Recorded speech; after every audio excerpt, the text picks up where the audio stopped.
Hello, hello, my friends. It is Hondo, and welcome back to the Knights of the Nerd Republic. You know what to do, and stay profitable.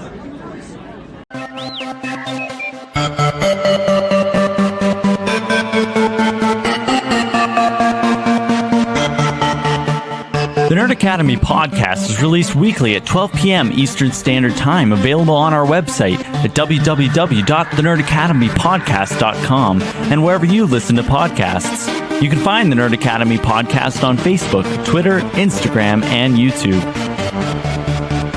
You can also help support the show by going to patreon.com/The Nerd Academy podcast, where every donation allows us to bring you more exciting content every week.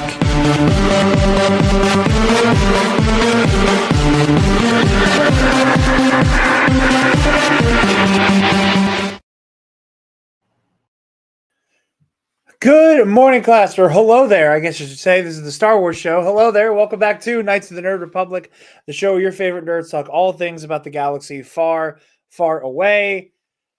The wall is blue again. I'm not trapped in the green screen void. I figured I'd celebrate by wearing a very green shirt because I can't help myself, and I've been keeping this Ewok one from you guys for too long. Very excited for this episode. We're going to be putting some more set and studio together as we go.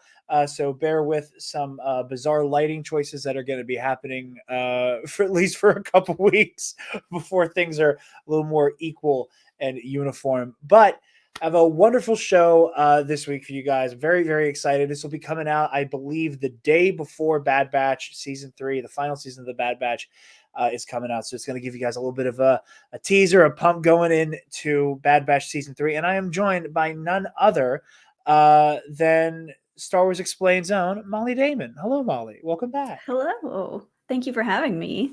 Of course. As always, you're always honored to have you guys on the show. And this is going to be kind of an interesting one. I have made a point of saying that I have not covered Star Wars literature on this show as much as I would have liked to have. It's one of those things that just kind of you lose the time, you run out of time, and then by the time you do have an opportunity to sit down and talk about it, it's kind of out of the zeitgeist.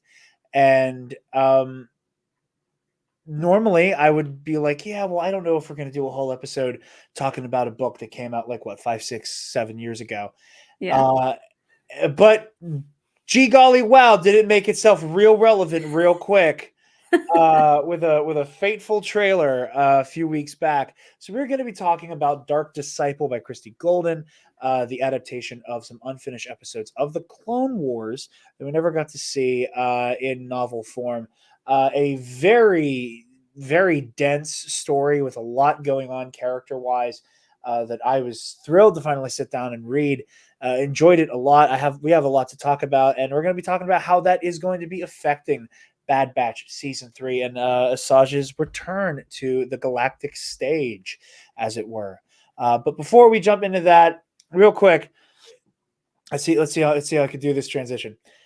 Have you ever been sold away from your witch sisters and then adopted by a Jedi, and then that Jedi gets gunned down, and then you freak the fuck out and kill everybody, and then you get adopted by a Sith Lord, and then the Sith Lord tells you to go kick rocks, and then you go back to your witch sisters, and then your witch sisters get killed by your Sith master, and then you kind of got to go your own way and be a bounty hunter, and then you die and come back?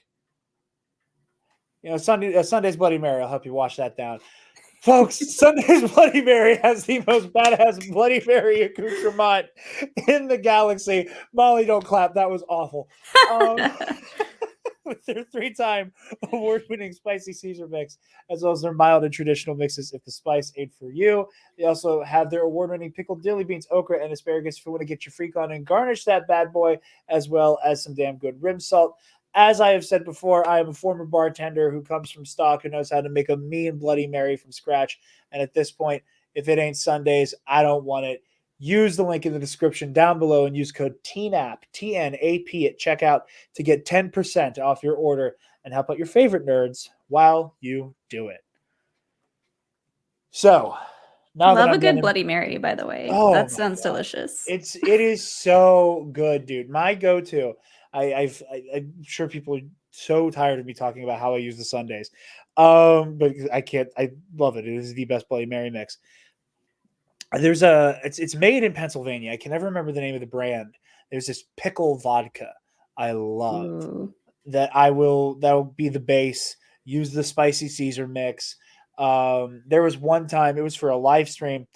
I can't remember if it was a live stream on my end or if I was guesting. I don't remember, but I had this giant like stein that had the Jedi symbol on it, and I made myself this big ass Bloody Mary with the pickle vodka and this spicy Caesar Sundays mix, and then that night my mom just happened to do like a surf and turf type thing. So Mhm. there was like shrimp. So she made like shrimp, and she made these like cool like chicken on a stick things, and I was just like fuck it, and I was just garnishing the bloody with like almost everything on the table. Amazing. Oh my god, it was ridiculous, and I'm like. And it's like I can't pick this up while I'm recording. It's just so big, and it's just leaking over the side. So it's like, yeah, no. That's a great point about Spider-Man. Yeah, totally. It was so ungainly, and I should never do that again. Oh, but you had me at But pickle though. I yeah, love anything pickle flavored. you and Alex you guys would love this. Pittsburgh does this event called Picklesburg. It's normally at Ooh. it's normally in July on like in the summertime, and it's just like they used to do it on one of the big bridges coming into the city, but they moved it into like the kind of Market Square area. But it is just like hundreds and hundreds and hundreds of vendors that is just pickle flavored this, pickle flavored that, pickle this, pickle that, pickle beer, pickle booze, pickle popcorn, pickle. I had a pickle that was infused with Kool-Aid. It was like nuclear bright Hmm. red. And at first I'm like, there's no way this is good tasting or good for me. But I've been into it. I'm like, I've never felt more hydrated in my life. But I guess you could pickle a pickle with other things. I yeah. guess that's not called it wouldn't be called pickling, but that's interesting. It was like pickles infused with shit. There's like pickle flavored stuff. Okay, it is wonderful. If you have the stomach for anything pickle, Picklesburg is the coolest fucking thing. I love it. I left with like 3 like artisan jars of pickles and some pickle booze and pickle popcorn that could not be taken away from me if somebody tried. It's a wonderful time. But so were you motivated to like jump into Dark Disciple coming off the trailer, or was it one of those like, oh, I see people talking about it all the time? Because I see people always talking about Dark Disciple, like even when it's not apropos of Ventress coming back, I constantly see people talking about it. Yeah, I also see a lot of people talk about how it's their favorite Star Wars canon novel. So it had always kind of been in the back of my mind, and it was one of those things that I just kind of kept putting off reading it. And Yeah. so, of course, when we saw Ventress, I was like, "This is my sign to just go ahead and move that to the top of the list." Yeah, absolutely. And that was the thing, people who are patrons here at the Nerd Academy podcast, we last year for our Versus series, I had like mapped out all the matchups we were going to do. And I was like, I'm specifically going to use characters who are going to make me read things I either haven't read before or haven't read in a very long time. Mm. And Dark Disciple Ventress was one of them. And it was originally supposed to be Jedi Survivor Cal Kestis versus Dark Disciple Ventress. And then I played Jedi Survivor, and I was like, ha! Not a fair fight. No. Good God. Oh my God. Asajj, I'm so sorry. And immediately had to reshuffle some things. So I never got around to reading Dark Disciple, what I kind of like challenged myself to last year. And as I've said on the show, and I mentioned to you before we started, I was like, okay, I'm going to use Asajj in the Versus series this year. I haven't read Dark Disciple. It's high time I do it. So the day the Bad Batch trailer came out, I'm at work. I'm in the stockroom. I am about to put my earbuds in to start listening to Dark Disciple on Audible. And then I get, oh, hot damn. The trailer for Bad Batch Season 3 is out. Well, I'll go watch that real quick.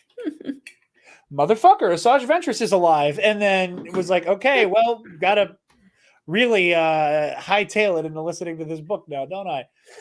That's So incredible. yeah, and I was really glad I did. You know, I will say the Dark Disciple was a book that I didn't get around to when it first came out.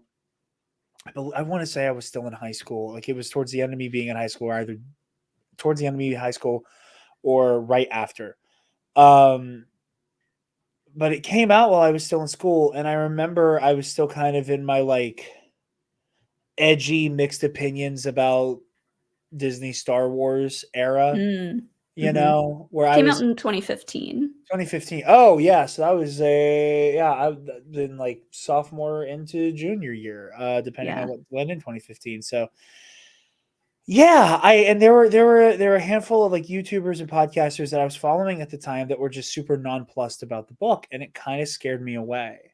Mm. And you know, and I was still licking my wounds as like a Legends guy, and I was like, oh, like I was yet to even accept the idea of Legends. You know, I was still, you Mhm. know, having my, you know, you could very easily like grandfather all this, you know, being very precious about it. Yeah. Um, so I kind of skipped out on this book, and I talked out of my ass a little bit when people would be like, oh, you know, this book is like you know, cancel Clone Wars episodes, and I was like, I heard it was shit, don't bother. Um, and then like years later, I'm like on Star Wars Twitter, and you know, have grown up, you know, opinions have matured in many ways, and I see people talk about, oh, this book, like you know, it's a game changer for Star Wars canon novels. It's one of my favorites. It is my favorite. And I was like, wow, like I must have like there is so much consensus about this book being fucking great that Mhm. I was like, clearly I was listening to the minority here. And I was like, and I liked the ideas of what I was hearing in it. But I just kept like you said, putting it off, putting it off. And Mhm. you know, I was like, all right, gotta listen to it for the first series. And then that day the trailer came out, and I was like, well, I have no choice. It is on like Donkey Kong.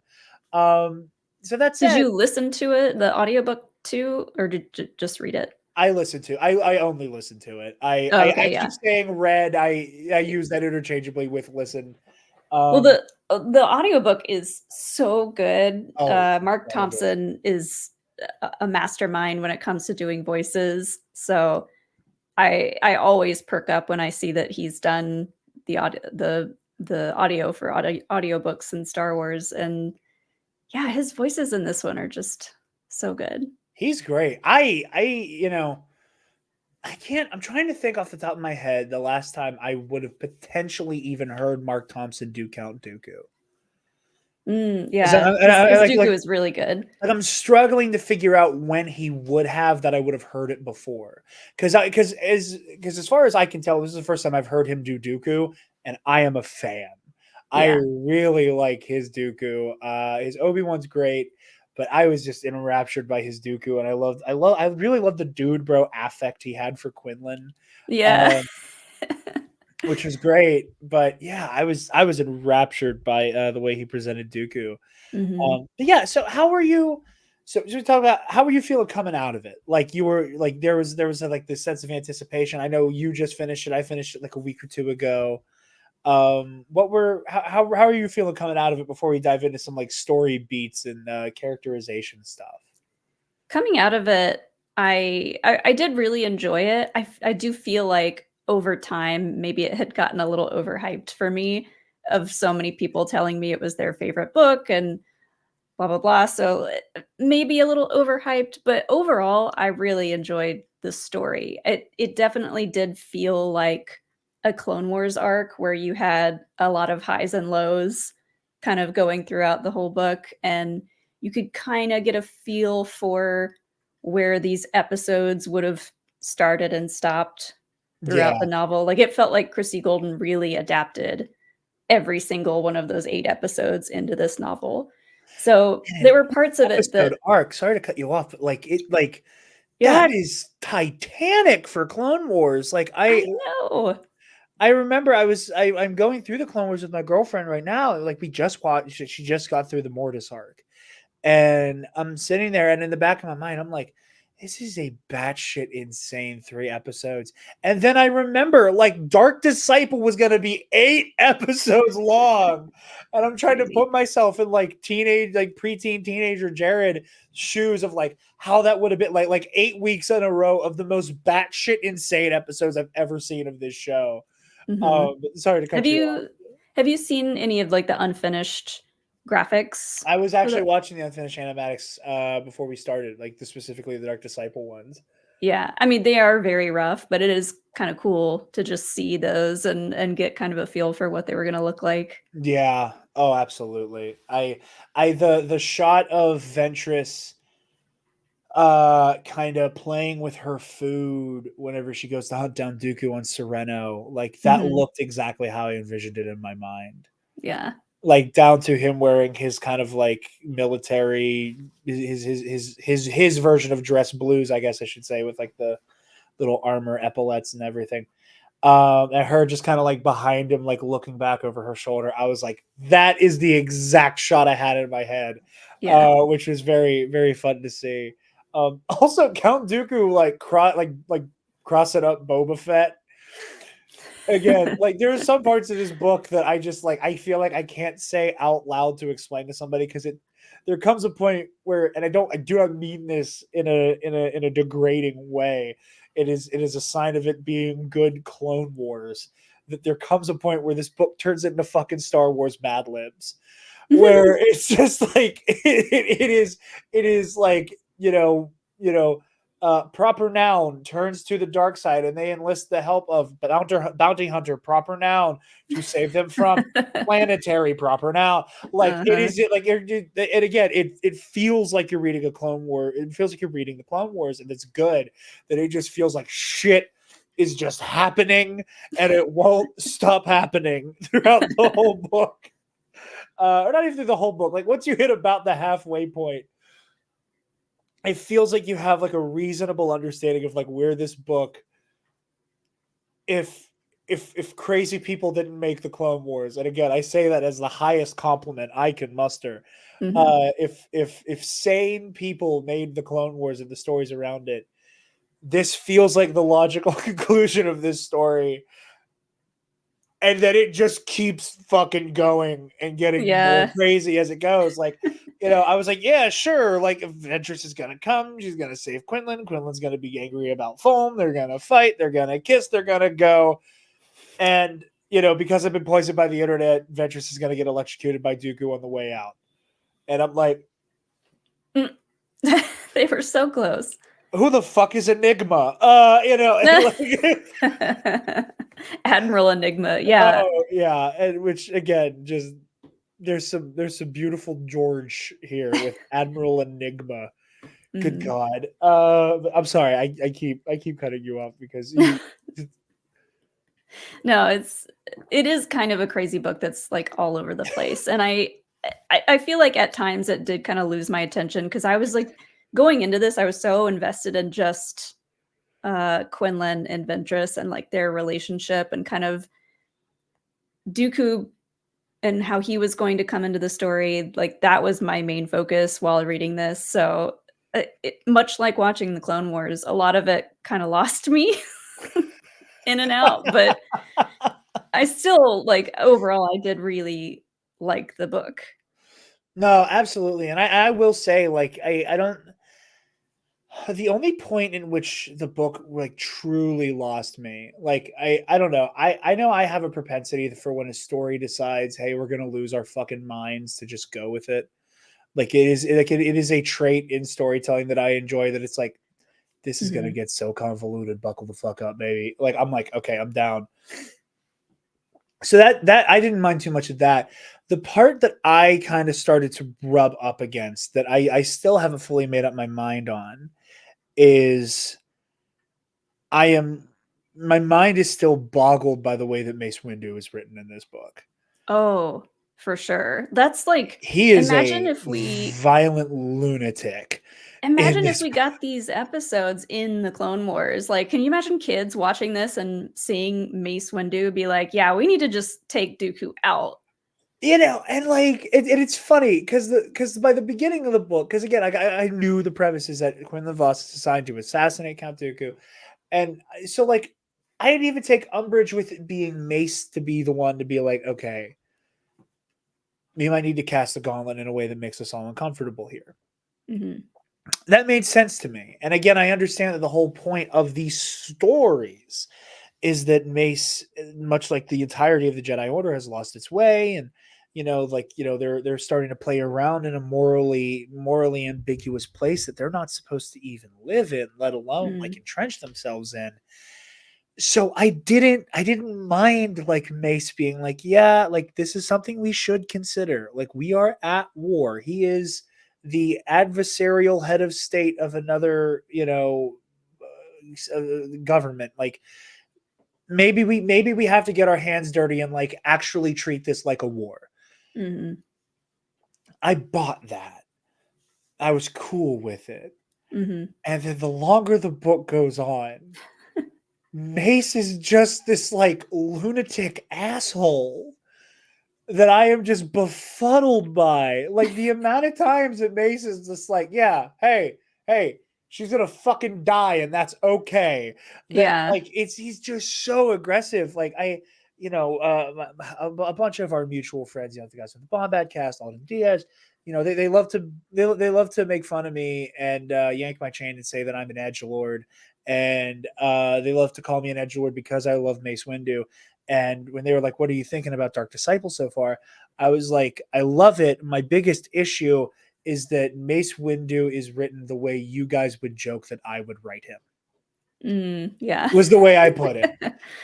Was, over the top, edgelord, won't stop talking about why it's cool that Jedi murder, actually. Yeah. Well, it's funny because when I was reading this book, the further into the book that I got, I was just like, just freaking kill him already. Like I was pro, let's get this over with. Let's kill Dooku. And that was so frustrating for me to like keep seeing them cut so close to being able to just do that and then not do it. And I get that that's not the message they were going for, but it just like for me reading it, I was like, just kill him already. Dang. Yeah. Well, and that's the thing is that like this, it plays in this very interesting ambiguity that the Clone Wars has always fascinated me for. Again, especially because I'm like rewatching it I'm truly like rewatching it for the first time as an adult. Mm-hmm. And showing it to my girlfriend who never watched it when she was a kid. So she is getting the Clone Wars not through this lens of revisitation, but through reputation. That she has heard of what has gone on in this show and is very familiar with ideas, but has not experienced it for herself. And so when you meet the Separatist Alliance, as a kid, well, they're the bad guys because I know Count Dooku's in charge, and I've seen Revenge of the Sith, so I know who's actually running the show. I know the red lightsabers are over there, so they're going to do objectively evil shit all the time. Mm-hmm. And when you revisit it as an adult, you're like, what in the fuck is going on here?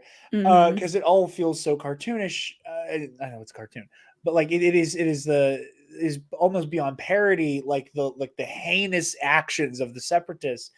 And then when you watch it as an adult and you get to those episodes that feel like they're for you, that are exploring like, hey, like we have legitimate problems with the Galactic Republic as a governing body. Like it's basically run by corporations.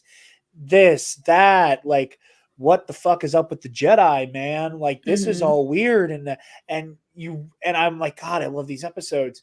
But while I'm watching these episodes where like the Separatists are painted in like a sympathetic, realistic, like this is why this secessionary movement exists.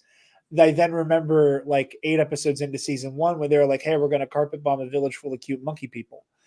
And then I kind of have to square those two things, Yeah, but that's the part of the genius of George Lucas. He was just like, yeah, I can do both. Let's do it. And and the thing that I like that I'm still mentally recovering from was that I made that joke to Taylor, my girlfriend, because we watched Heroes on Both Sides, and I was like, yeah, and I remember 4 seasons ago when they were trying to murder the Lurman because fucking George Takei needed to test out a gun that only kills living people, and she kind of took a beat and she said, yeah, but that's real world government. And I was like, son of a bitch, you're right. Oh, God Yeah. damn it.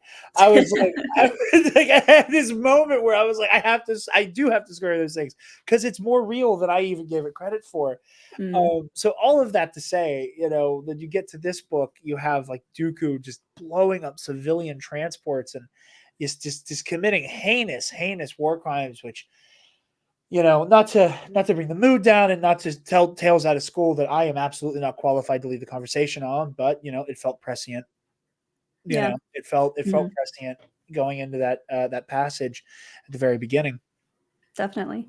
And I kind of started like I started to have a lot of mixed opinions past a certain point where about the idea of killing Dooku, and it has more ramifications towards Revenge of the Sith than anything. That it's like, okay, Count Dooku objectively needs to die. And they make it clear that even if Dooku were captured, it would probably lead to him being executed anyway. Between all the war crimes and the treason, like he's going to be executed. The interesting wrinkle that made my ears perk up that I'm still trying to square. Whenever they find out that Quinlan is the mole, and that Quinlan is actually still working at Dooku's behest, they're like, well, we're going to have to execute him. And that was like, it gave me legitimate whiplash that I was like, the Jedi Order is doing capital punishment? Yeah, that's what Obi-Wan felt in this, but he's like, hold on a second. What? I was so shocked that was even an option on the table. And especially when it turns into, well, if we bring in Dooku, we'll have to execute them both. And Yeah. if the Galactic Republic, again, the government, the governing body, the military apparatus of this government body was like, yeah, you committed treason, you stitched out all of this shit to the Separatist Alliance, clone trooper firing squad. Real world, I have my own ethical issues with that. But within the fiction, I'm like, okay, that makes sense because it's there's some amount of like court martialing here, like this is happening within the government. I'm down for that. The Jedi doing it is just it feels antithetical to everything going on with them, and I don't know. Maybe this is a me thing that like the whole idea of the Jedi lost their way, the Jedi were fumbling. I understand that, but I think there also comes a point where it's like, did they really fall this far? Yeah. That it is like a straight up execution of one of your own? Like that seems insane. Yeah. And And I think what you said too, one of your own, like once those lines got so blurred between government, Jedi, who's supposed to be in charge here making these decisions, for the Jedi, especially someone like Dooku, who was a Jedi and fell so far down, like I feel like that adds to a lot of their frustrations with him. And especially Mace is like just so hurt by everything he's doing and so hurt by how far he's come that they're just like so overtaken with emotion. They're like, we gotta just kill him. We got to get rid of him. And then there's the implication towards Revenge of the Sith that kind of rubbed me the wrong way that I still haven't made up my mind on yet. I know why it's bad that Anakin murders Count Dooku. I know that he has no way of defending himself. I know that the fight is clearly over. I know that in Anakin's heart, when he does that, as much as he wants to use, he's too dangerous to be left alive. Look at all these horrible things he's done as the justification for it. We know it's personal. We know that it is in the name of revenge. We know it is in the name of settling a score. That said, I struggle to see the moral bankruptcy in Anakin if the Jedi Council themselves were going to execute Count Dooku. But there comes a point where it's like, yeah, Anakin's heart was in the wrong place, sure, but like, okay, let's reverse the roles. Obi-Wan's the one who does it. Mm-hmm. Obi-Wan disarms him and runs him through. Like, then, like, yeah, what you did was like to the letter against the Jedi Code. Yeah. But if y'all were going to do it, all he did was save like fuel and resources to make sure Dooku had like a 200-man security detail to keep him from getting out. Which, damn, getting towards the end of the book, holy God. But yeah, that was something that I just, the whole idea of the Jedi Council carrying out an execution. I was like, I think this is pushing the Jedi lost their way too far. But again, like it speaks to how well it is written that I was like, I spent from the moment those ideas came up in the narrative, the rest of the narrative trying to square it with how I understand Star Wars and trying to make peace with it. And yeah, it was a very touchy, confusing idea for me about like what does this mean? What are the implications of this? How does this fit in with like the moral framework of the rest of the saga? But yeah. Do you have any other like thoughts on like the story, like as a whole? Obviously we're going to be talking about it more, but before we kind of move into talking about Quinlan and Ventress specifically, are there any other like story beats that kind of jump out at you that you want to tackle head on before we start talking about our star-crossed lovers?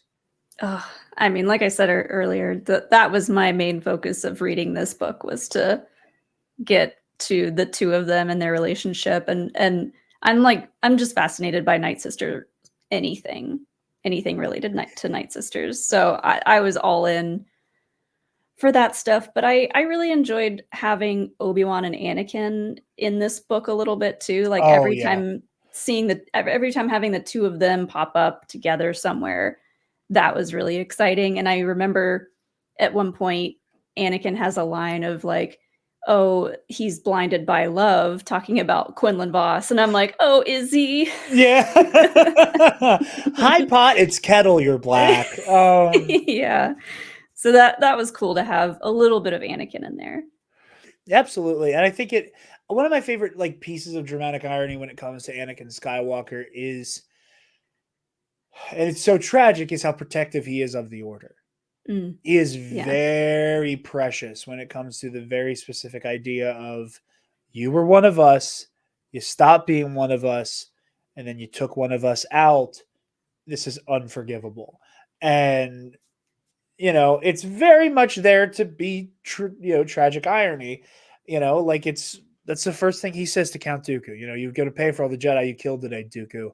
Like he leads in with that. It is this like sense of, this is a very profound sense of judgment and frustration at the idea of Jedi lives being lost by one of their own.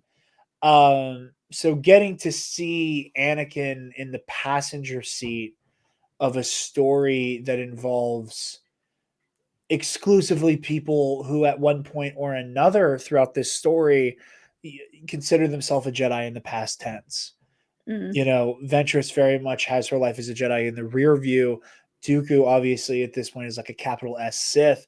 Quinlan renounces his title as Jedi, for a large portion of the book before he does come back home. So seeing Anakin experience like, okay, you went dark, but kind of came back and came more and more back over the course of this adventure. You're one of our best, Quinlan, and you went off the fucking rails. And then kind of came back at the end there and are, back on the straight and narrow. Dooku, you're unfucking forgivable. That like, it's interesting getting to have Anakin Skywalker in the passenger seat and watch all of that happen. Yeah. Knowing that he doesn't know that, like, buckle up, because we're at the end of the war at the point of this book too. Like that can't be overemphasized. I was talking about it again with a mutual friend of ours, Alden Diaz, and he said that, he kind of like assumed that like by the time this book ends, is pretty like there can't be much time left before Siege of Mandalore. Right. That like which I kind of love that idea that so much of the Count Dooku by the time he's like, your swords, please, we want to make a mess of things in front of the Chancellor. That the subtext of that is, I cannot put into words how much I don't want to fucking see you two specifically ever again after the last month and a half of Yeah. like it's like that it is just leave me the fuck alone, all of you. But no, jumping into the Quinlan and especially Ventress side of things.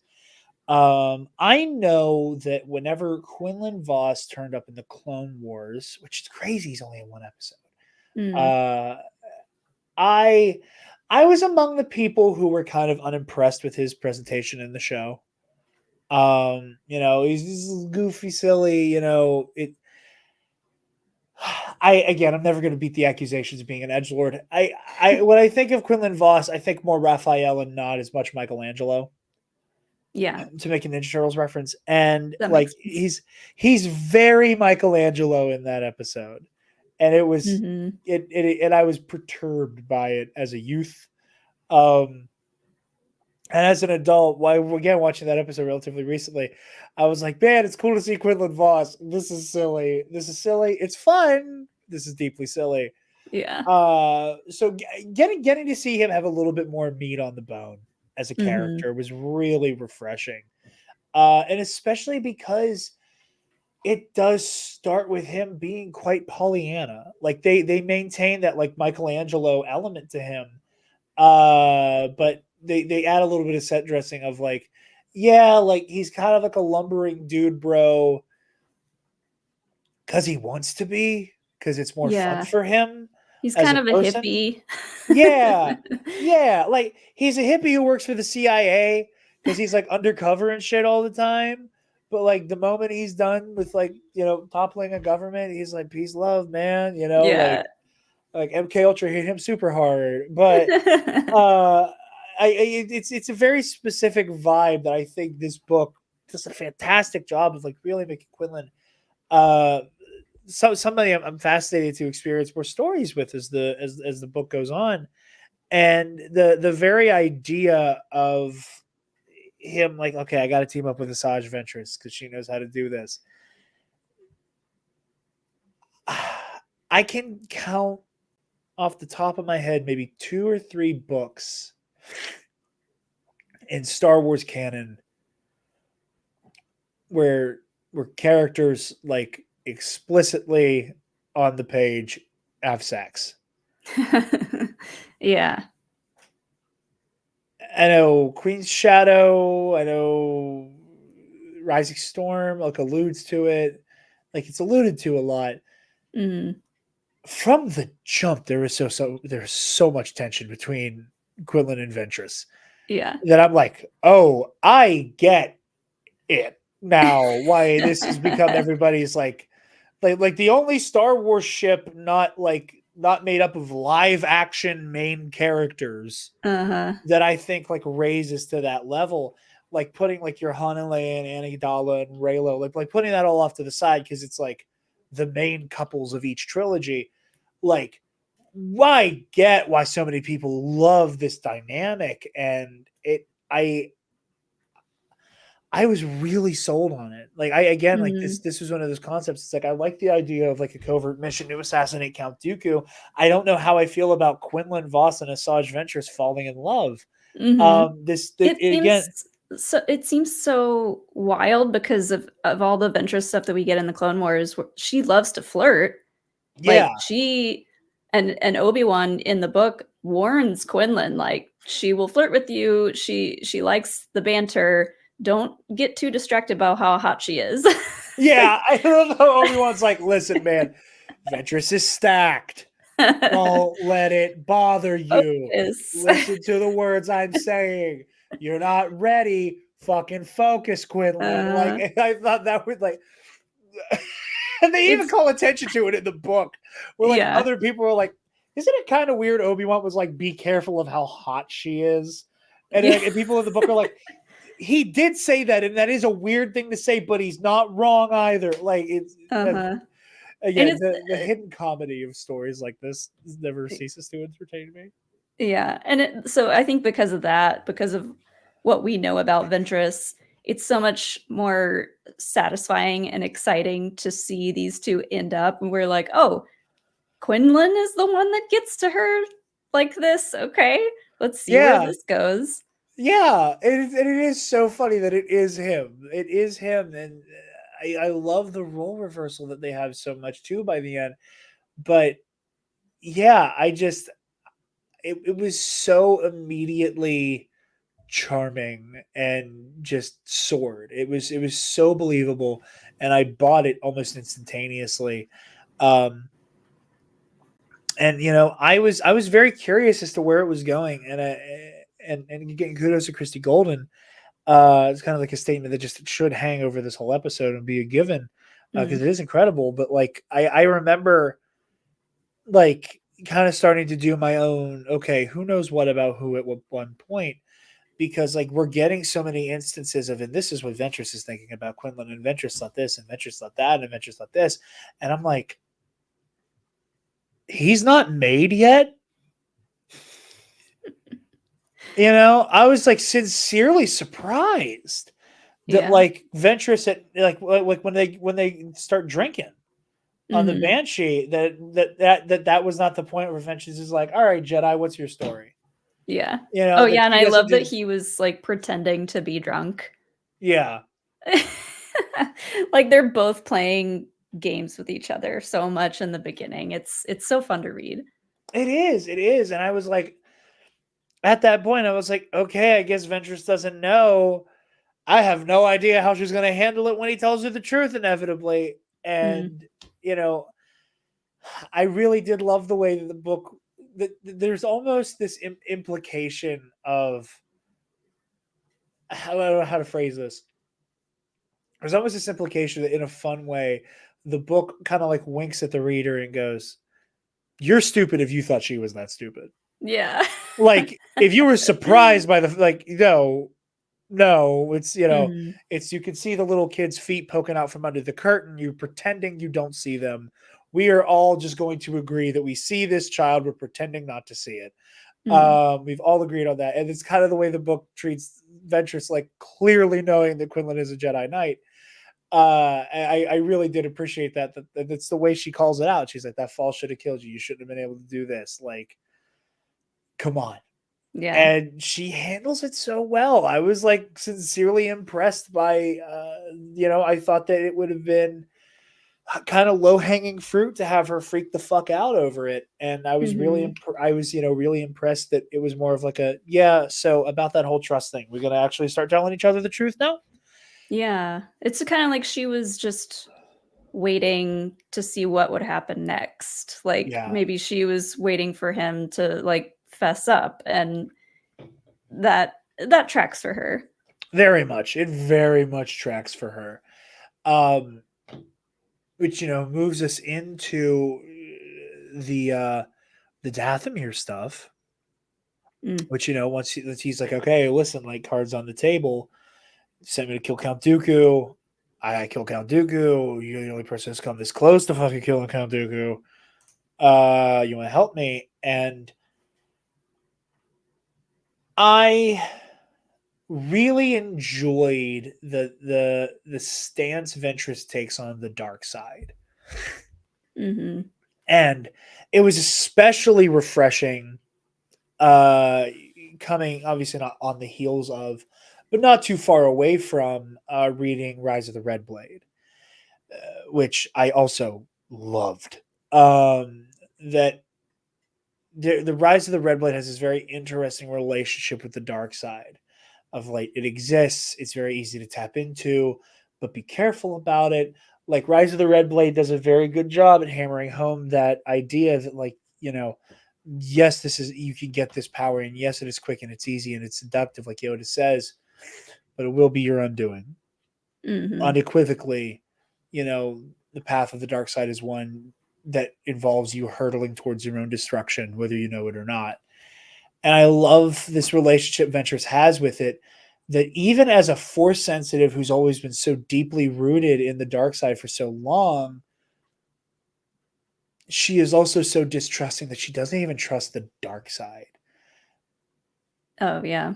That Ventress has this propensity to keep everyone and everything at arm's length, to the point where she doesn't even do your usual, now give into the dark side and let the hate flow through you. It's like, okay, tap into your hate, keep that shit in check though, because you can't let it get too close. And it's Yeah. like, it's like you don't even trust the Force, which I thought was a very interesting kind of subtext for her there. And I thought it was a very interesting, unique approach to portraying your dark sider and somebody seducing a light sider to the dark. Yeah, it very much goes along with a lot of what we know, which isn't actually that much about the Night Sisters. And, she talks about their history a little bit and how the Night Sisters use the dark side, tap into it, but not fully. They kind of also just like keep it at arm's length. And I think that's really interesting that because George Lucas has always been very much like it's light or dark. I mean, they're both kind of the same thing, but once you go dark, like that's it. You can't just dabble. But with the Night Sisters, sounds like they dabble and get away with it. Yeah, it's almost like they play this game that is so high stakes for them in the ways that they use the Force, that it's like, oh yeah, like we are we are constantly bathed in the dark side, but like we don't tap into its power all that often, except to do the really crazy shit. Like it's so weird. And there's so much about the Night Sisters that do fascinate me as well. As whenever I finished the book, I was talking to, again, our mutual friends, Bob Badcast, all in Nocto Radio. Like we were talking about it, and I was like, I want so badly at this point for the Night Sisters and their like relationship and faith within the Force to be tackled from an angle that is not inherently the dark side. Because like I was like because to me my interpretation of them has always been that like they are tapped into the Force, and it is like leaders like Talzin and Old Daka and like people in that sphere that it's like, yes, they're conjuring weapons and they're raising the dead. That like I want to see the light side version of that really badly. I want to see it's not raising the dead so much as it's like healing the harmed, Yeah. like creating defenses instead of like conjuring like a lightsaber proof cutlass, Mhm. like I never really gave a damn about the Night Sisters in outside of like, oh yeah, they're cool. Mhm. Like it's cool that like these dark side witches exist. I am pro this cool thing being a thing, but like I could take or leave it. It was the same way I was about Mandalorian culture. There are some people who are all the way into this. Like when they think Star Wars, they are here for this thing specifically, and I love that for them. I couldn't give a damn less. And I used to be that way about Night Sisters, but coming off of this book, like I was like, I am so happy Ventress is back, because I would love to see how she squares walking the path of the light Mm. with Yeah. the night with like Night Sister ideology. Because I do think there has to be crossover there. I think that's fertile ground for Marin moving forward in the future of, pardon my hiccups, the Star Wars Jedi games. Yeah, I was gonna bring up Marin because that's kind of what you're talking about. Like we see her not directly, like she is kind of a adversary for Cal at first, but now that they're kind of a team, we're kind of seeing her work as a Night Sister through the light side. Yeah. Yeah, and like I said, I want to see some of those like those crazy manifestations of their power, Yeah. but like not zombies and swords and But Yeah. it is deeply fascinating, and I will say, again, as a Legends guy, I had a little mini crowd pop, for Thulm being brought up, Mm. and I was like, why did they talk about him in the past tense? Oh. I was like, I don't know, Thulm, he survives Order 66 in Legends. It's like, what are you talking? Wait, fuck. Oh no. But I liked that though. It gave the story like the whole moment of her lying to Voss, being like Dooku killed him, but then him eventually finding out through his psychometry by holding Thulm's lightsaber and like finding out the truth, and then going full Sith. Like that was such a cool turn. it was very, very well done. I was very impressed with it because again, from that instant, Ventress has her internal monologue of he does not need to know who actually killed Thulm. All he needs to know is Thulm is dead and it's Dooku's fault. And I was like, oh, okay. So Quinlan will be finding out that you murdered Jedi Master Thulm. Yeah. You know, storytelling dictates. You know, that's Chekhov's gun, Thulm's lightsaber. But the moment whenever Quinlan is in Dooku's castle in Sereno, that he calls attention to like the big ass fucking cabinet, I was like, oh god, here we go. Like I was like mentally preparing. I was like, this is gonna be rough, and boy was it. But yeah, but with the going back to the stuff on Dathomir, you know, I really appreciated.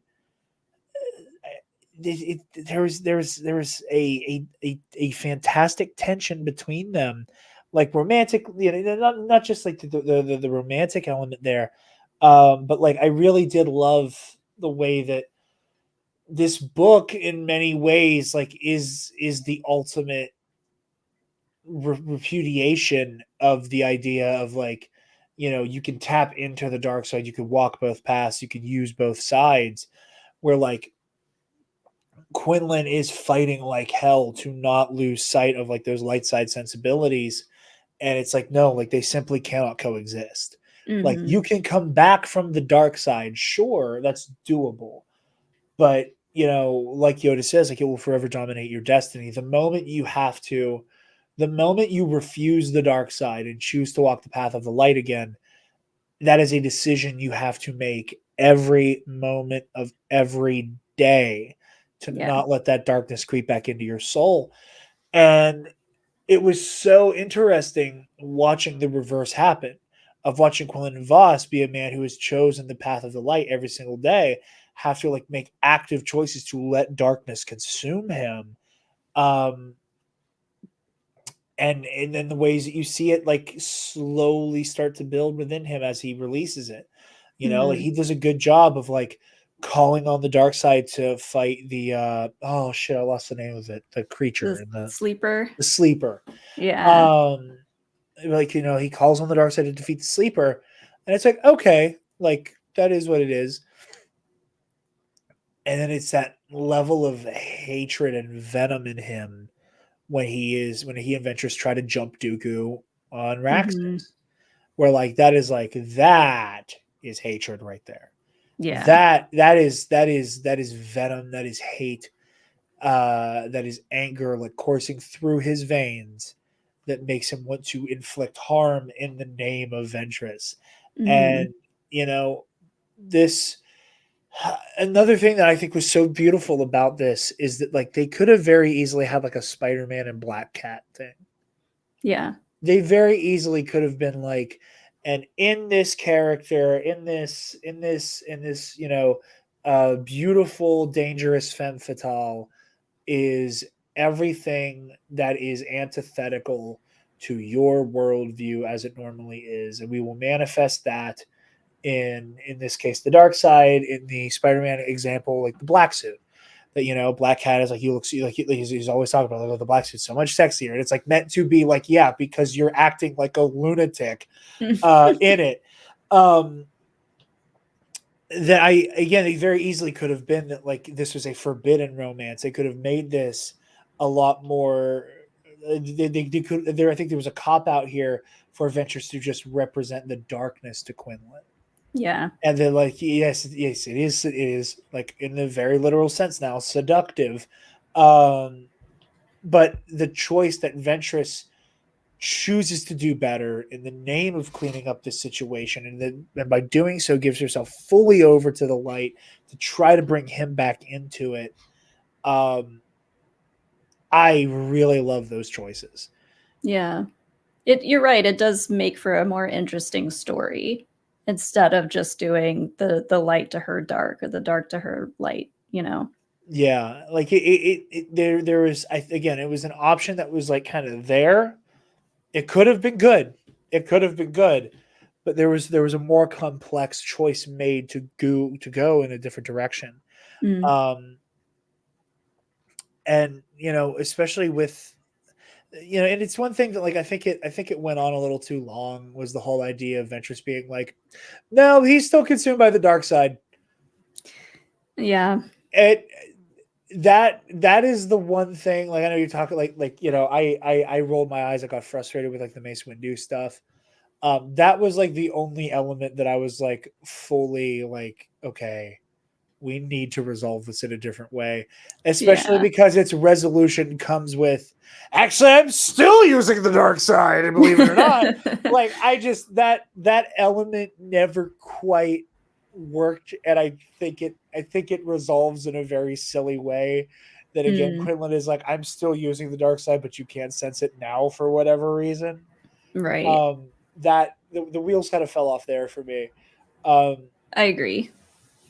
but everything other than that, going into Ventress trying to rescue him, the Titanic fight they get into, I again love the idea that I've always said that I love one of the things I love the most about Star Wars and what I love about the lightsaber as a fictional weapon is that so much of the lightsaber of an individual's lightsaber represents so much of their personality and their individuality. And like you can like if you look at Cal Kestis's lightsaber, especially at the beginning of Fallen Order, like that is his character. Like he's holding on to the broken half of a dead man's sword and blaming himself for that. You look at Kylo Ren, like same thing.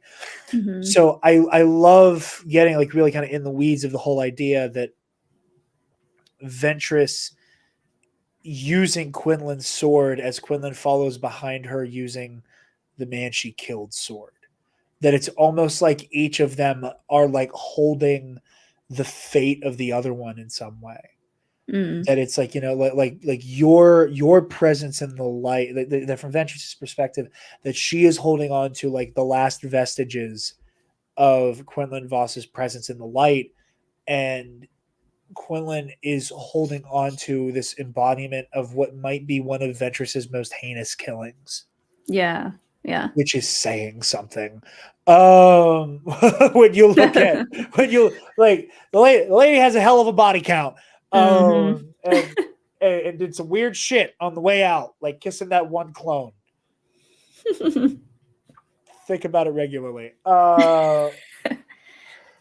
But there's just something beautiful there that in my opinion you can only really get in Star Wars, and I just that was that again like really cool decisions with again having the very great Chekhov's gun of the psychometry, sensing the reality of it, letting Quinlan live Thulm's death. Mm, Um, beautiful moments that again culminate in this very convoluted sequence of events where Tuku has Quinlan masquerade as a new admiral, yeah.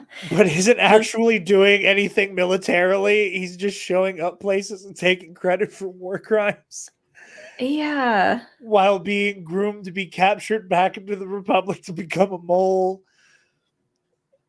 It's so fucking stupid and I love it. It's so Star Wars. It's so stupid in the only way Star Wars can be great.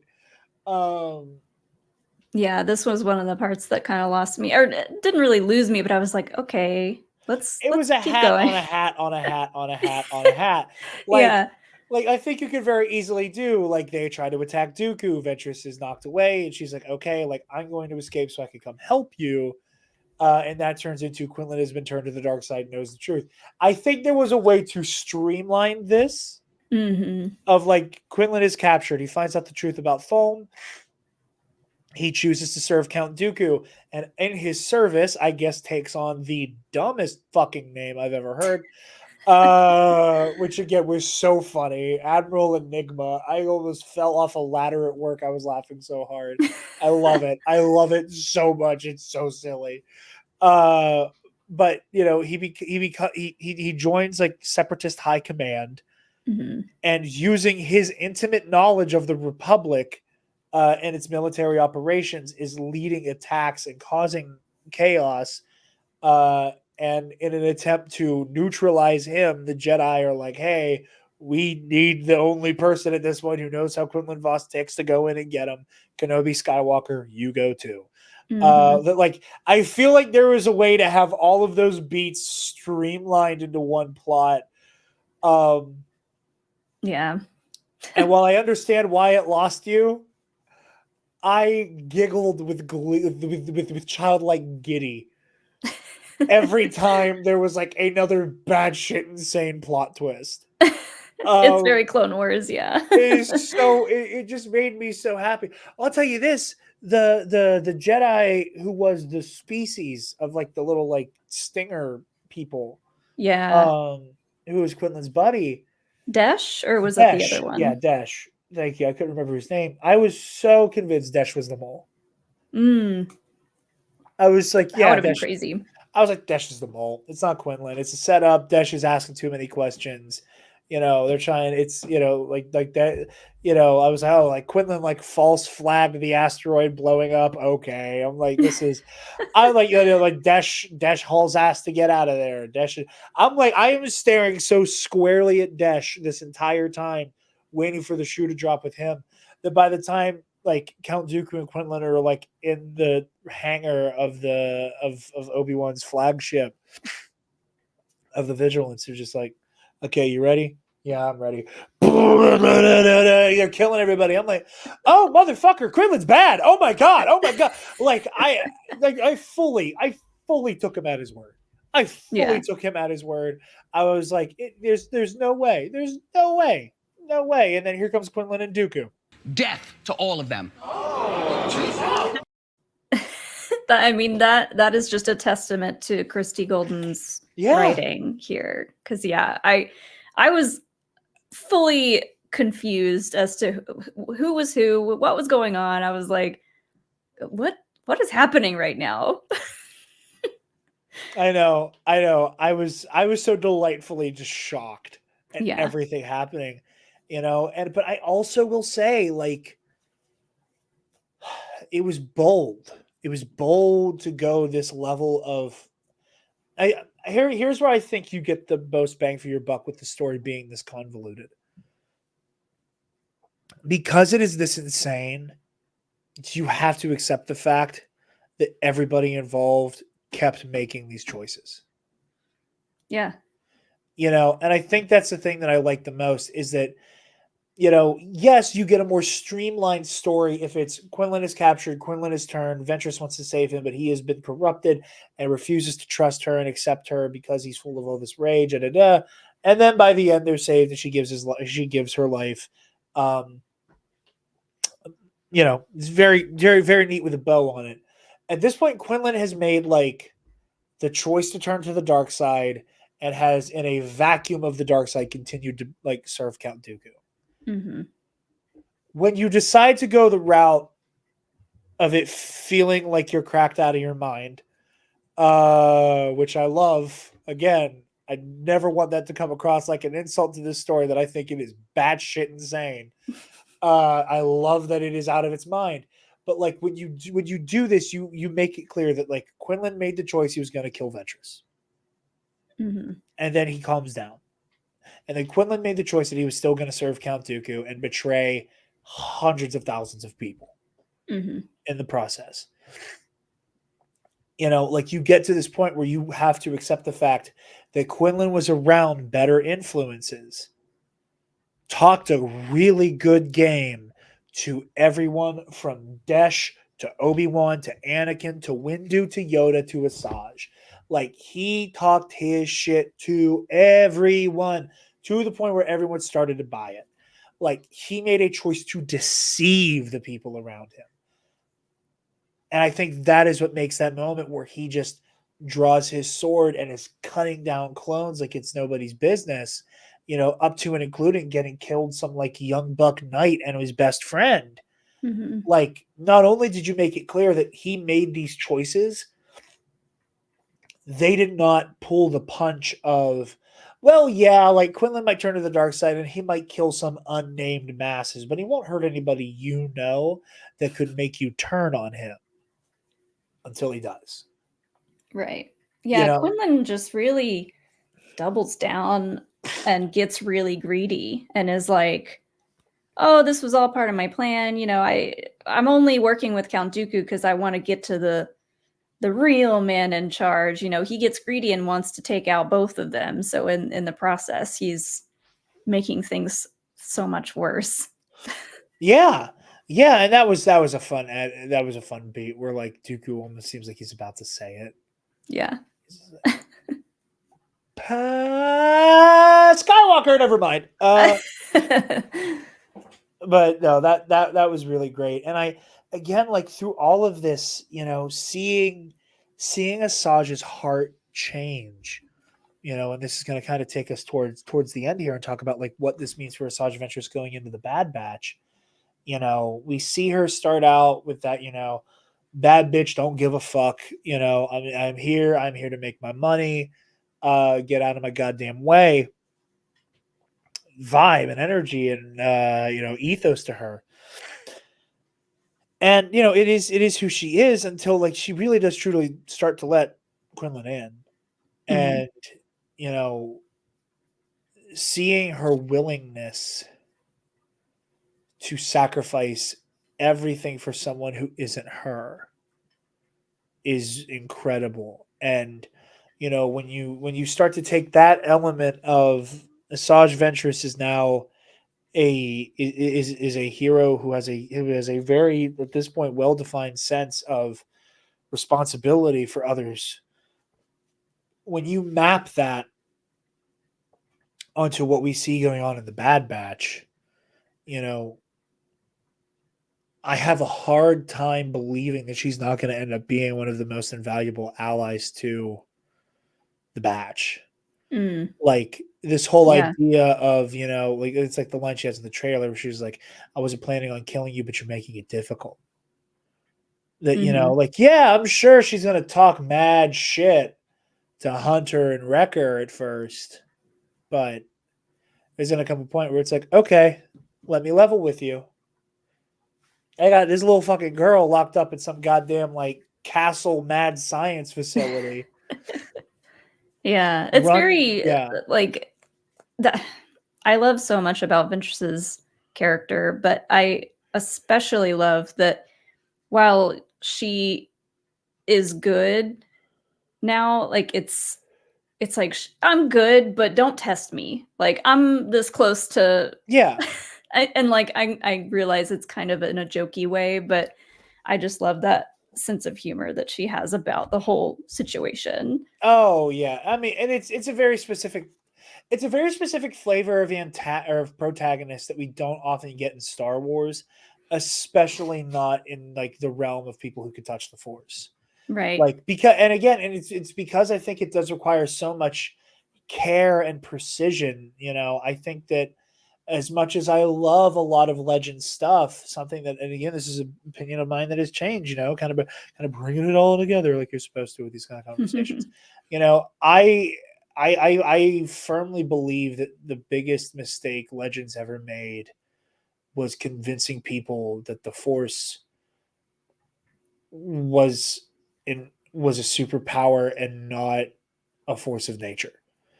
And like the again, Kyle Katarn's one of my favorite Legends characters. The light side, dark side, like they're meaningless delineations. What matters is how you use it.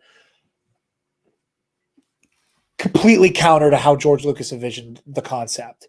And because of that, there is this propensity to want to have characters who are able to walk both paths, who are able to be a good guy with a little bit of edge to them, a good guy with a shitty attitude, and as much as we love to see that specific flavor of hero, I think recent Star Wars has done a really good job of showing this is either a brief snapshot in the life of a Force sensitive, or they have been through a very specific flavor of trauma that, like, this is a constant struggle for them. And Mm, between characters like Ty Yorick, Cal Kestis, as we last saw him, and now Ventress, we have that like light side hero with a shitty attitude who like has a who like but this is a constant struggle for them. They yeah. don't get to just be the devil may care character who happens to carry a lightsaber. Now they are like, no, like this is part of like your spiritual battle you're constantly waging with yourself.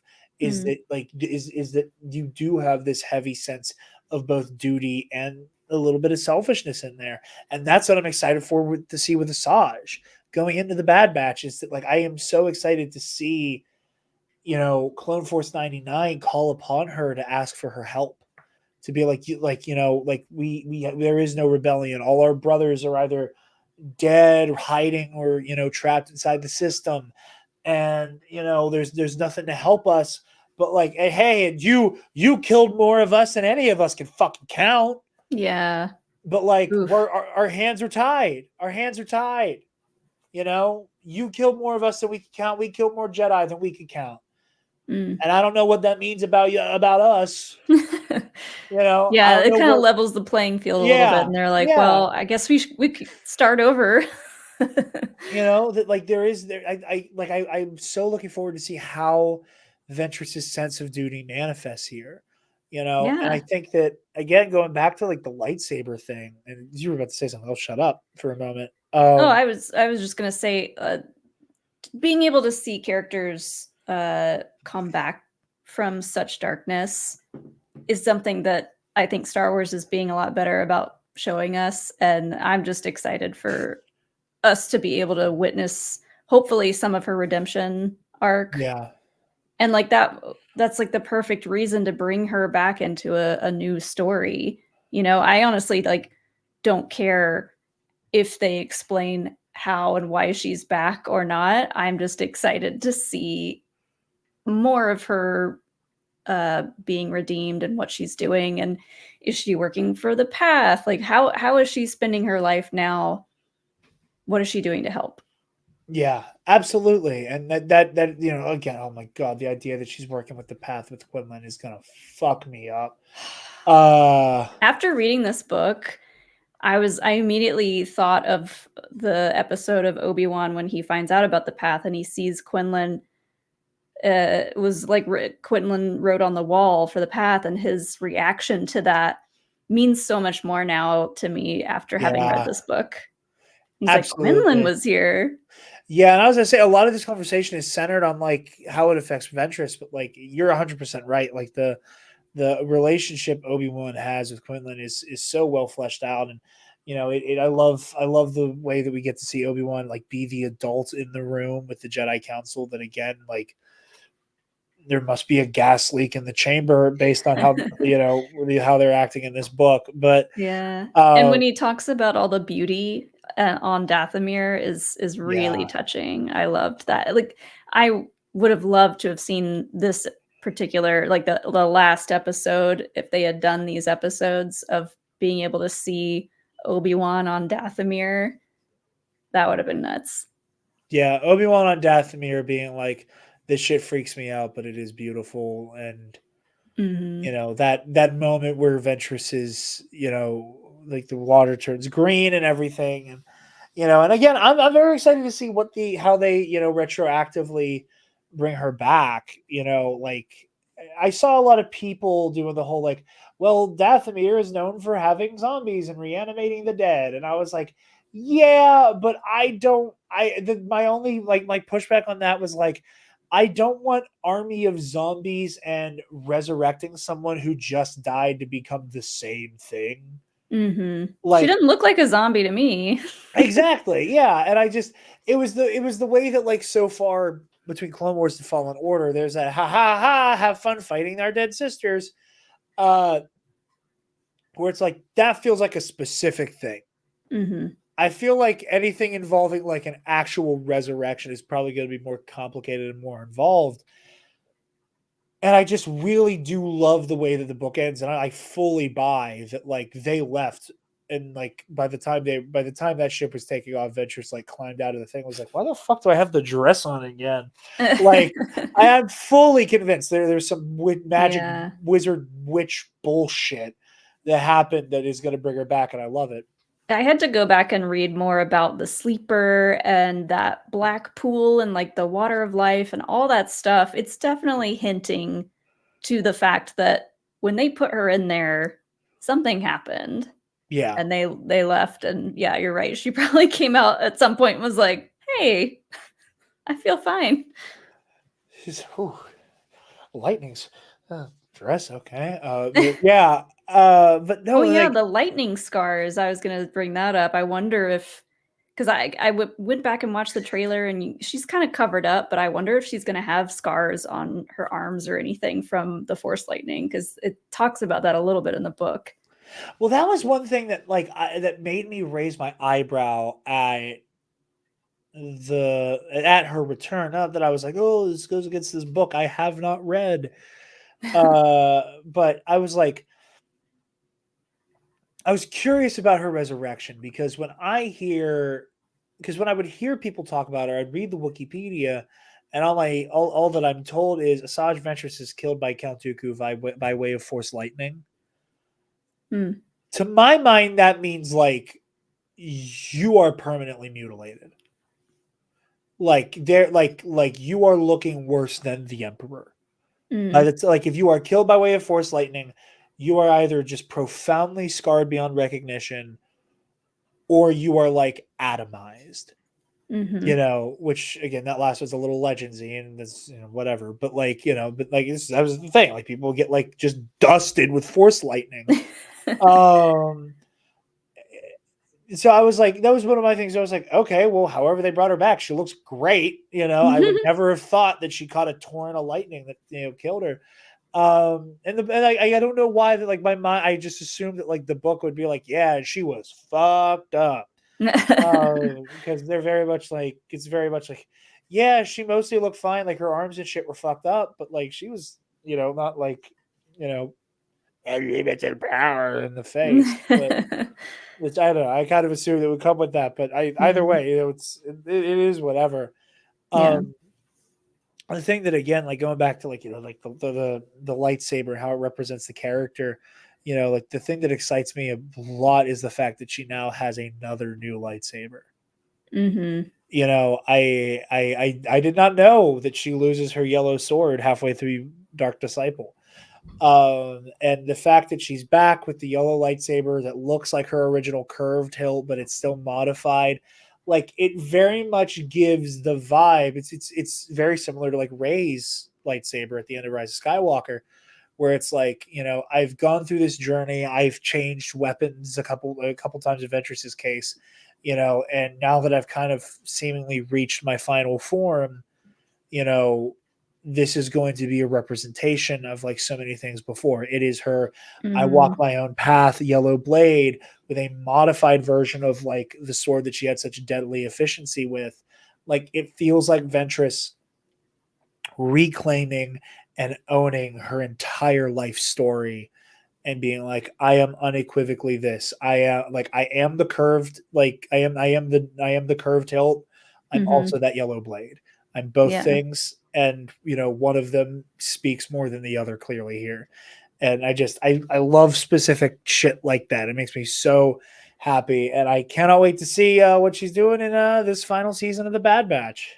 I know. I love that too about the blade, the lightsaber hilt specifically, because I was like, yeah, I would have wanted a curved hilt again too. Like if that's what and that's what you had for so long, that's what you prefer. It makes sense that she would find that again. And I love you comparing that to Rey too, because through Rey's journey, we see her, tap into that dark side, use Force lightning. She sees herself as Empress Palpatine. She sees all of that and the potential of that, and then by the end of it, she chooses this yellow blade, and it's really poetic. A wise man would say that Star Wars is like poetry, and that it rhymes. This same man also came up with the name Darth Icky, so take that for what you will. But yeah, no, very excited. We're as you guys know, we're going to be talking about Bad Batch every week as the episodes are coming out. I cannot wait. As I've said before, as I was so lucky to say on Star Wars Explained live stream with Mollie last year when season 2 was coming out, I was not super into season 1. It was not my favorite Star Wars show. Kind of felt like a slog week to week. And season 2, I ate my words, and I am so surprised by how happy and excited I am to go on one last ride, and I'm already aware of the fact that I'm going to miss this show once it's over, which I did not expect when it first started. So very, very excited to go on one last mission here with the Bad Batch and do it with all of y'all going through week to week. Yeah, I feel the same way actually. Like season 1, I was kind of like, okay, this is fun, this is fine, whatever. Season 2, I was fully hooked. And especially by the end of season 2, I was just like, this show is too good for what it is. Like it shouldn't be this good. It shouldn't be this entertaining. Shouldn't be this well written, but it is, and I'm 100% here for it. And so going into the final and third season, I'm nervous. I'm excited. I know I'm going to love it. I know I'm going to cry. Like I'm not ready for it to be here and then be over. Yeah, absolutely. And just the tone that trailer sets of, there's just this the thing that I think is so impressive about the Bad Batch and what tonally I think makes it a great place for Ventress's return is that it is equal parts like Star Wars A-Team, story about family, and then this like out of left field every like 4 or 5 episodes science fiction horror. Mm-hmm. Like every so often because it's political thriller elements there. Of course, it's a descendant of the Clone Wars. Of course, it's going to have that. But like I said, out of nowhere, you will just get like broadsided with this, like, oh, and now this is like the scariest thing you've ever seen in your life in Star Wars for a little bit. Be it the Zillow Beast, weird shit with the clones, implications about Palpatine and Operation, and like Project Resurrection or Necromancer or whatever it is. I mean, this is like, who knew going into this show about Star Wars A-Team and this little girl then becoming the future for all clones. Like, this is so much a story about them and what's to become of them that, like, I don't know if the writers had that in mind from the very beginning, that they were going to tackle what happens to all the clones, period, or not, but they certainly got us there. Yeah. And, and again, that's such another awesome element is that, like, what happens to these clones after the fact. You have Ventress, who is I'm not necessarily saying this is a correct summation of her life and how she has gone through the galaxy, but like she's kind of this, like, the scraps of the Jedi, the scraps of the Sith, the scraps of the underworld, that, like, it's the last living descendant of the Night Sisters, at least to her knowledge. That, like, they're like she represents so many of these orders that have, yes, cast her aside in many ways, but have been cast aside by the galaxy. Like, the galaxy does not know that everything's being controlled by a Sith. They think the Jedi tried to take over the fucking government. The criminal underworld, that underbelly of the galaxy is in complete disarray in the wake of everything. And, there are entire cultures and peoples that have been wiped out by the Empire's rise to power. And she kind of stands at this, like, this crazy intersection of it all hitting her. Jedi, Sith, Night Sister, bounty hunter, underworld person, survivor, all of that hits her. And that makes her a perfect character to introduce in the Bad Batch. Like, the fact that is kind of this multifaceted castaway survivor coming into this story with the Bad Batch, it makes total sense. It's wonderful. I cannot wait. I truly, truly cannot wait. Mollie, anybody who is watching this channel, if they are not already subscribed and following you and Alex and every other project either of you have going on, I will be utterly shocked. But where can the lovely people find you and what you do, my friend? You can find me and Alex over on Star Wars Explained. We're on YouTube, Twitter, Instagram, TikTok, all the social medias talking about Star Wars, and we are also going to be covering Bad Batch weekly. So, getting excited for that. And you can also find me on Twitter at Mollie Damon, at Mollie Mander on Instagram, and then you can also find me over on a show called A Certain Point of View, talking all things pop culture. Yes, absolutely. Mollie is one of the best people in the space. Very, just wonderful. Just absolute, joy to talk to and have on, and listen to talk about all of this stupid nerd shit. It's one of those, like, I feel like it's like I don't. I feel how do you sell a cheeseburger to somebody who loves cheeseburgers? It's like I don't like you're one of the fucking goats. Like, what am I doing plugging? Yeah, what am I doing plugging Star Wars Explained? Like, I don't. Y'all speak for yourselves. You're the fucking best. Well, thank you. Of course. You guys can find me on Twitter at DarkJedi2552. You can find the Nerd Academy podcast on Facebook, Twitter, Instagram, YouTube, TikTok, as well as our website, the nerdacademypodcast.com, where if you want to grab some TNAP merch, go ahead and click that student store link. T-shirtpublic.com. Great clip. Thank you. I had to go through the bowels of some clips I had on hand to find that again. And if you guys are feeling generous, you can donate to our Patreon. Hey, give me $1. Speaking of our patrons, thank you. See, we do the reverse of what Bombadcast does. Bombadcast starts the show with this like fever dream of clips that are completely devoid of context. We end the show with a fever dream of clips that are completely devoid of context. Most of them loud. Speaking of our patrons, thank you to our $10 alumnus, Keandre Lloyd. Colin Provolone. Sir. So good.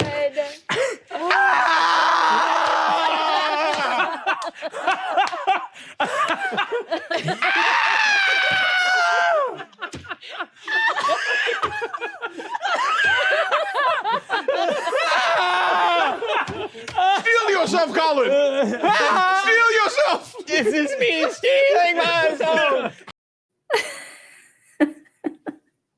Do you watch any of the stuff on Dropout? Are you familiar with any of that?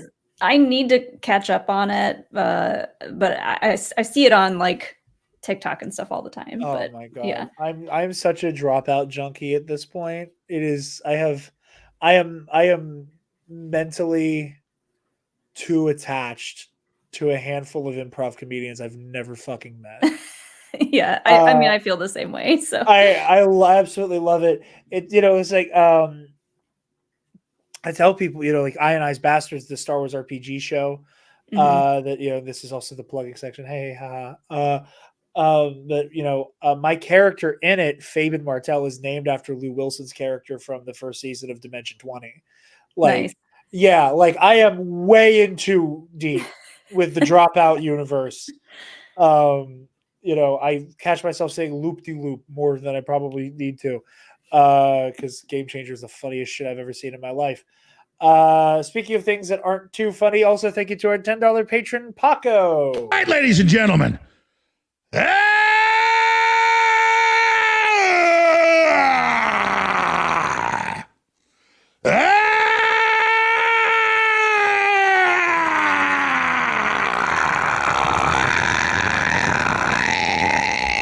From the front lines of the information war, it's Alex Jones.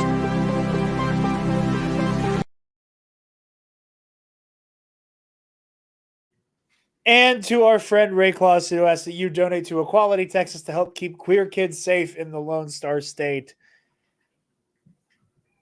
What was I about to say? Oh, yeah. By the time this is out, the latest episode of Ionized Bastards should be out. That'll be coming out on Friday the 16th. This will be coming out the following Tuesday. So by the time you're seeing this, Ionized Bastards, new episode is out. Our Patreon Versus Series Season 5 has started now. And if you would like to donate at the $5 tier, go ahead and check out our Season 5 premiere, Darth Vader versus Yoda. We finally did it, and Eli from In a Galaxy has not stopped cussing me out for the last 7 months because he knew I was going to do it. So we finally did it, and Eli is now paying $5 to get angry at me for it. So go check that out. It was a very good episode. It was a great conversation. Very, very difficult breakdown on that one. February's, that was technically last month. February's is Darth Malgus versus Mace Windu. So go check that out. Check out Epic Confrontation, Star Wars trivia show that we do with Eli. And again, this is coming out after the fact. But if you haven't seen it yet, again, these are things that haven't happened for me, but have already happened on the channel because time is weird like that. I will be sitting down this coming Thursday. It'll be out on Friday the 15th, same day as that episode of Ionized Bastards, wink, wink, with Morgan Stringer, an attorney who works for Farrar and Ball, the law firm that took on Alex Jones in the Texas Sandy Hook defamation case. She works for that law firm. She will be coming by to have a conversation about the Swiss cheese ass case Gina Carano is presenting about the Walt Disney Corporation to recast her as Cara Dune. No, I don't know how I pulled off that booking either. But I am just as surprised as all of you. Also, I'm on Comic Book Cast this week, so whenever their main show goes out, go check that out as well. But thank you to everybody watching and listening. Mollie, thank you again for taking time out of your day to come over on TNAP. Always lovely talking to you. So yeah, thank you also very much for watching and listening. We are honored that you have joined us, and may the force be with you always. Stop! Move away from the cookie jar.